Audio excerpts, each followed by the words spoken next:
Ang lahat ng papuri ay para lamang sa nag-iisang tagapaglikha, Panginoon ng lahat ng sanlibutan, na tinatawag sa Arabic na Allah.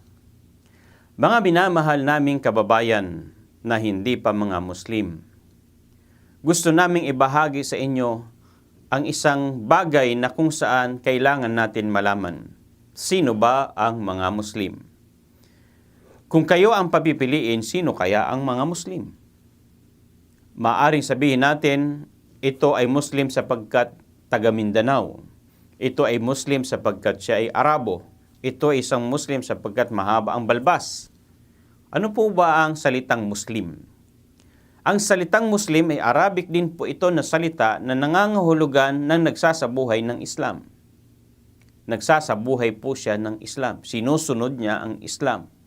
Sa madaling sabi, kung ang isang Muslim na tinatawag ay kung saan hindi niya isinasabuhay ang Islam, hindi siya matatawag na Muslim.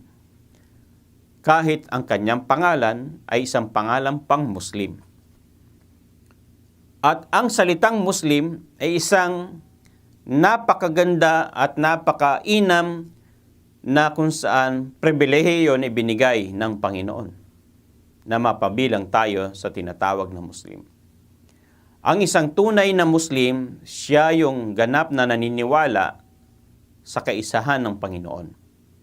Siya ang ganap na sumusunod sa mga kautusan ng Panginoon. Siya yung sumusunod sa pamamaraan ng mga propeta. Ang tunay na Muslim ay yung kinikilala niya si Allah bilang nag-iisang Diyos na kanyang sinasamba.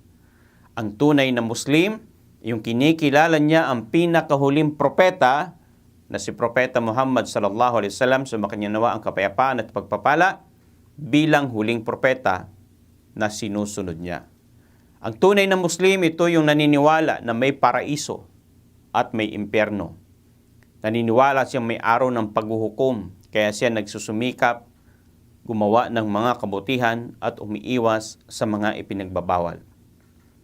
Ang tunay na Muslim, ito yung may malaking takot sa Diyos. Ang tunay na Muslim, ito yung may malaking pagpapahalaga sa relihiyon. Ang tunay na Muslim, ito yung may malaking pagpapahalaga sa kapwa-tao. Ang tunay na Muslim, yung nakakabuti sa kapwa niya. Ang tunay na Muslim, ito yung umiiwas sa mga ipinagbabawal ng Panginoon.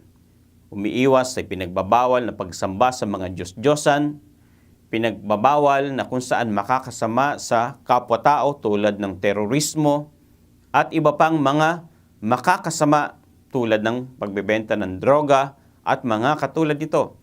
Ang tunay na Muslim, siya yung nangunguna sa usaping kapayapaan, kaligtasan ng lahat ng kanyang mga kasamahan. Ang tunay na Muslim, ito po yung mga taong naghahangad ng kabutihan para sa kapwa niya. Ang tunay na Muslim, hindi niya pababayaan ang mga hindi Muslim na mamatay sila ng mga hindi Muslim na hindi nila ipapaabot ang Islam sa kanila. Sapagkat bilang isang tunay na Muslim, kami po ay naniniwala sa nag-iisang Panginoon, naniniwala po sa nag-iisang Diyos na siya si Allah, naniniwala po sa lahat ng mga propeta mula kay Adan, kay Noah, kay Abraham, kay Moises, kay Jesus, kay Muhammad at iba pang mga propeta. Lahat yan ay pinaniniwalaan ng mga Muslim at hindi sila magiging ganap na Muslim kung hindi nila mahalin, paniwalaan si Jesus bilang isang dakilang propeta. Kung gusto mong maging Muslim, napakadali lamang po dahil hindi ito ibinabase sa dugo tulad ng mga Hudyo na ang kanilang relihiyon ay tribo. At kung hindi ka kadugo, hindi ka magiging Hudyo. Ang pagiging isang tunay na Muslim ay napakadali lamang. Tanggapin mo na walang ibang Diyos ang dapat sambahin maliban kay Allah at paniwalaan mong si Propeta Muhammad sallallahu alaihi wasallam ay bilang huling sugot propeta ni Allah.